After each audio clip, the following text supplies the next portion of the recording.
Amir avtosavdoda sizlar uchun arzon narxda yaxshi Matiz mashinasi ko'rishingiz mumkin. Mashinamiz yili 2009-yil. Matiz Mix bo'ladi akalar. Mashina zo'r holatda turibdi. Tomdan pastda asfalt sepilgan ekan, udallari yo'q. Qirilgan, chizilganga sepilgan deyapti. Balon holati ham zo'r holatda ekan. Salon qismini ko'rishingiz mumkin. Salonlari ham yaxshi holatda turibdi. Mashinaga yaxshi chexol, Evokordan ko'rla solingan, temir gaz balonli ustunovka qilingan. Xo'p, probegi akalar 354 ming ekan tabloda. Magnetofon kolonkalari bor.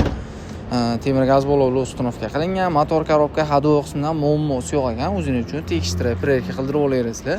Kuzovlari haqiqatan ham zo'r holatda turibdi. Qirilgan, chizilgan jo'tlari yo'q, mashina strashni udallari yo'q. Qiladigan hech qanaqa rasxotlar ham mashina xullas olib mazza qilib minasizlar. Bu mashinamizni akamiz bilan tortishib bo'ladigan narxi sizlar xohlagan dokument bo'ladi akalar.